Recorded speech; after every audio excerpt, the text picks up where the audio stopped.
दोस्तों नमस्कार। हरियाणा जम्मू कश्मीर के विधानसभा चुनाव समाप्त हो चुके हैं और अब उसके बाद दो और राज्यों महाराष्ट्र और झारखंड में भी चुनावी बिगुल बज चुका है। हालांकि हरियाणा से जो कुछ सामने आया था उन ईवीएम मशीनों से, उस पर अभी शोर थमा भी नहीं था कि अब दो और चुनावों की घोषणा हो गई है और वो चुनाव उसी ईवीएम मशीन से होंगे जिन ईवीएम मशीनों पर तमाम विवाद हुआ था। बुधवार को चुनाव आयोग ने एक प्रेस कॉन्फ्रेंस की और उसमें महाराष्ट्र की 288 विधानसभाओं, झारखंड की 81 विधानसभाओं के साथ ही देश की 48 विधानसभा पर उपचुनाव की घोषणा भी कर दी है और दो लोकसभा क्षेत्रों में भी चुनाव की घोषणा कर दी है दोस्तों। हालांकि उत्तर प्रदेश की 10 विधानसभाओं में उपचुनाव होने थे, लेकिन अयोध्या की मिल्कीपुर में उपचुनाव की घोषणा नहीं हुई है, क्योंकि यहां 2022 में जो चुनाव हुआ था उसमें जो प्रत्याशी थे भाजपा के बाबा गोरखनाथ, उन्होंने लखनऊ हाईकोर्ट में उस चुनाव के खिलाफ एक याचिका दायर की थी अवधेश प्रसाद, जो कि अब सांसद बन गए हैं अयोध्या के, उनके खिलाफ।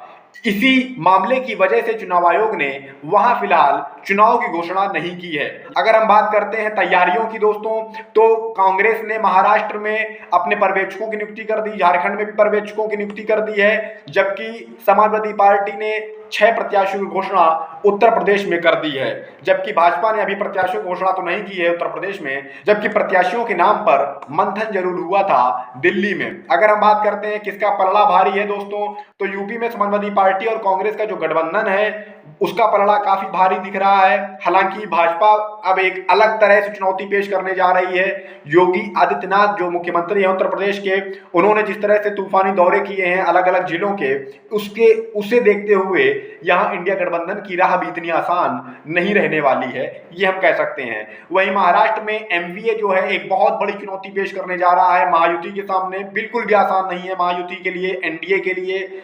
और वहीं दूसरी ओर झारखंड में भी बिल्कुल भी आसान नहीं रहेगा ये मुकाबला भारतीय जनता पार्टी के लिए। दोस्तों चुनाव आयोग की इस प्रेस कॉन्फ्रेंस की अगर हम दो विशेष बातें करें तो उन्होंने दो मुद्दों पर अपने जवाब दिए हैं। पहला मुद्दा एग्जिट पोल, दूसरा मुद्दा ईवीएम। चलिए पहले एग्जिट पोल पर बात कर लेते हैं।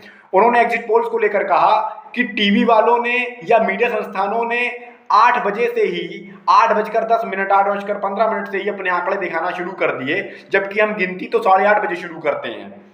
यानी उनका कहने का मतलब था कि अपने एग्जिट पोल्स को सही साबित करने के लिए ऐसा किया गया कि भाई उन्होंने आंकड़े पहले ये दिखा दिए और उसके बाद फिर हमारे आंकड़े आए और उसके बाद हमारे आंकड़े जो थे उसके अनुसार वहां भाजपा जीत गई। लेकिन चुनाव आयुक्त को यह भी समझना चाहिए कि शुरुआत में जो रुझान सामने आ रहे थे बैलेट पेपर में, उसमें कांग्रेस 70 पार भी हो गई थी, जबकि कोई भी एग्जिट पोल कांग्रेस को 70 पार सीटें नहीं दे रहा था। यह भी समझना जरूरी है। तो एग्जिट पोल साबित करने के लिए ऐसा कुछ किया गया, ये तो मामला पहली बार सुनने को मिल रहा है। इससे पहले भी कई बार हुआ है कि मीडिया संस्थान 8:15, 8:20 से अपने आंकड़े दिखाने लगते हैं। तब यहां मुख्य चुनाव आयुक्त ने कोई दखल क्यों नहीं दिया, तब इन्होंने कोई ये बात क्यों नहीं की कि हाँ भाई आप लोग क्यों ऐसा करते हैं। अब आप ये बात कह रहे हैं, पहले क्यों नहीं की। दूसरी चीज उन्होंने ईवीएम पर कही दोस्तों। उन्होंने कहा है कि ईवीएम जो है ये निष्पक्ष है और बिल्कुल इसमें कोई गड़बड़ नहीं हो सकती है। मतलब वही अपना पुराना बयान एक बार फिर से उन्होंने दिया। एक बार फिर से ईवीएम को लेकर जो एक पुराना रवैया वो अपनाते चले आ रहे हैं, उसी रवैये को वहां राजीव कुमार जो है मुख्य चुनाव आयुक्त, उन्होंने कायम रखा। और साथ ही उन्होंने ये भी कहा है कि जिन 20 सीटों पर ईवीएम में गड़बड़ी के आरोप लगे हैं या चुनाव में अनियमितता के आरोप लगे हैं, उन सभी के जवाब हम देंगे, आगे चलकर देंगे और अपनी वेबसाइट पर भी उन सभी सवालों के जवाब अपलोड करेंगे। सवाल फिर यही उठेगा कि भाई लगभग 7 दिन हो गए हैं, 1 हफ्ता हो गया है रिजल्ट आए हुए, अभी भी आप समस्याओं का निवारण नहीं कर पा रहे हैं, जवाब नहीं दे पा रहे हैं, तो फिर सबसे बड़ा सवाल चुनाव आयोग पर भी उठने वाला है यहाँ। और दोस्तों एक और बात मैं यहाँ समझ रहा हूँ कि अब की बार कांग्रेस ने चुनाव आयोग को बुरी तरह घेरा है, क्योंकि ऐसा पहली बार हुआ है आजाद भारत में कि किसी राजनीतिक दल ने किसी भी राज्य के चुनाव के नतीजे स्वीकार नहीं किए हैं, क्योंकि वहां जो जनादेश था वो जनादेश सत्ता परिवर्तन का दिख रहा था। लेकिन अगर इस तरह से नतीजे सामने आएंगे तो कोई भी पॉलिटिकल पार्टी चौंकेगी। तो अब की बार कांग्रेस ने हर 20 सीटों पर एक विधिवत शिकायतें जो हैं दर्ज कराई हैं और शायद इसीलिए उनका जवाब देना चुनाव आयोग के लिए आसान नहीं हो पा रहा है कि वो इन सभी समस्याओं का, इन सभी सवालों का जवाब कैसे दे। तो हम कह सकते हैं कि चुनाव आयोग अब की बार फंसा हुआ है बुरी तरह से।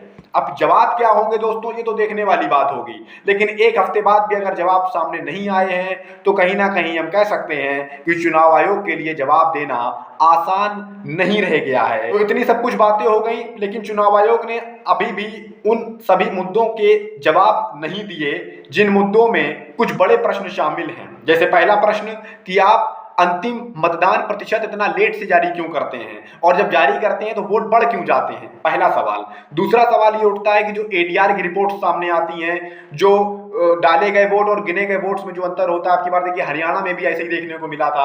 इसके अलावा जो अलग अलग तरह की अनियमितताएं आती हैं उन पर भी अब की बार चुनाव आयोग ने कोई जवाब नहीं दिया। दरअसल चुनाव आयोग के जो चुनाव आयुक्त हैं, मुख्य चुनाव आयुक्त जो हैं, अपनी सुविधानुसार जवाब देते हैं। बहुत अच्छा लगा सुनकर कि उन्होंने कहा कि हम सबको संतुष्ट करना चाहते हैं। तो भाई जनता तो एक लंबे समय से ईवीएम को हटाने की मांग कर रही है।